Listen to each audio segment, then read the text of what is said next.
Ada satu bab dalam sejarah negara kita yang jarang sekali kita dengar. Satu kisah keberanian jauh di tengah-tengah benua Afrika yang sedang bergolak. Inilah dia kisah misi antarabangsa pertama tentera kita, satu ujian getir yang akan menempa nama Malaysia di persada dunia.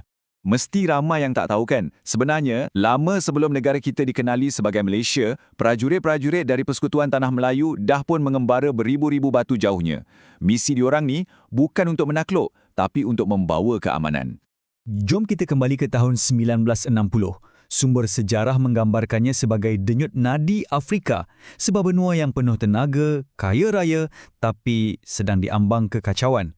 Dan betul-betul di tengah-tengahnya, ada sebuah negara bernama Kongo yang bakal menjadi pentas ujian bukan sahaja untuk dunia, tapi juga untuk wira-wira kita.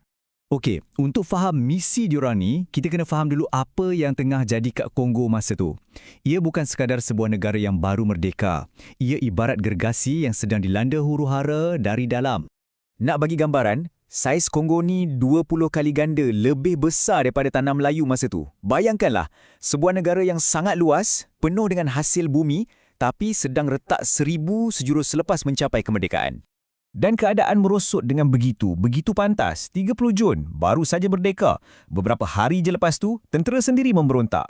Undang-undang dan ketenteraman awam terus runtuh. Anarki di mana-mana. Sampai je 14 Julai, PBB dah tak boleh tunggu lagi. Diorang terpaksa masuk campur dan handar rayuan bantuan ke seluruh dunia.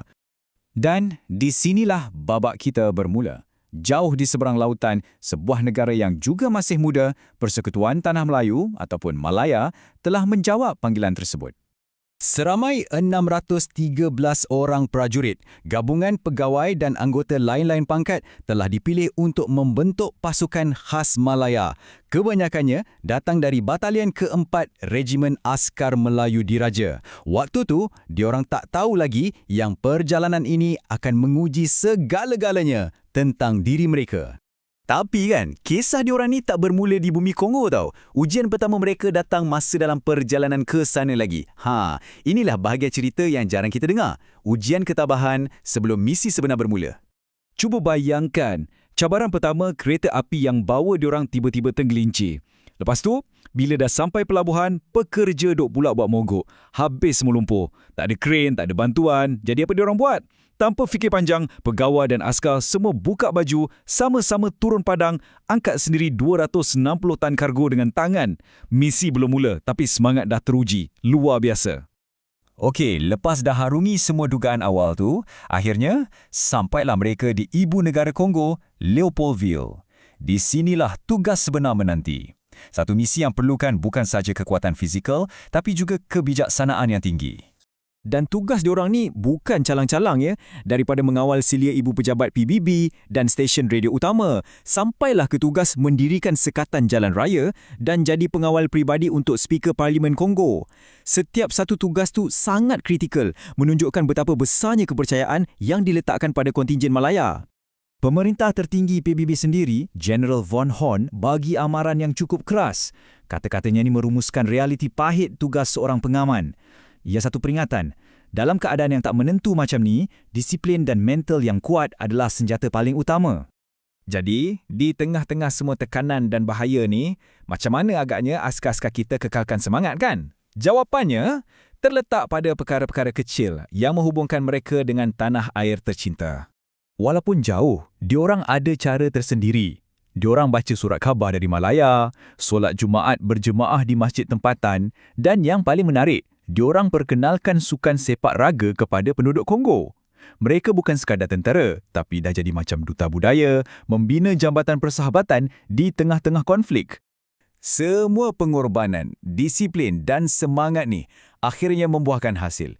Misi di Kongo bukan sekadar satu operasi biasa. Ia adalah detik di mana legasi angkatan tentera kita di mata dunia mula terbentuk. Inilah legasi yang diorang tinggalkan, yang ditempa melalui cabaran. Dalam keadaan huru-hara, mereka bawa disiplin. Bila berdepan bahaya, mereka tunjukkan keberanian. Dan hasilnya, Malaya, sebuah negara yang masih baru berjaya buktikan pada dunia yang kita ni rakan kongsi keamanan yang boleh diharap. Reputasi mereka jadi sebutan di kalangan pasukan antarabangsa lain. Pasukan Malaya ni sentiasa dipuji sebab disiplin yang tinggi, sentiasa kemas dan cekap buat kerja. Bendera yang berkibar di bumi Kongo tu bukan lagi sekadar kain, tapi dah jadi simbol kebanggaan dan penghormatan antarabangsa. Dan penting untuk kita faham apa sebenarnya misi pengaman ni. Tugas diorang bukan untuk pergi berperang atau masuk campur politik Kongo. Tak. Sebaliknya, diorang berada di sana bawah panji PBB untuk lindungi nyawa orang awam, pulihkan ketenteraman dan bagi ruang untuk negara tu berfungsi semula. Malah, komitmen Malaya ni begitu utuh sampaikan kerajaan kita kemudiannya hantar lagi ramai askar, sampaikan kekuatan kontingen kita di sana mencapai taraf brigade. Ini satu isyarat yang sangat jelas kepada dunia tentang kesungguhan negara kita dalam isu keamanan sejagat. Jadi pada akhirnya, Operasi Sulung ni adalah lebih daripada sebuah misi ketenteraan. Ia adalah satu pengisytiharan.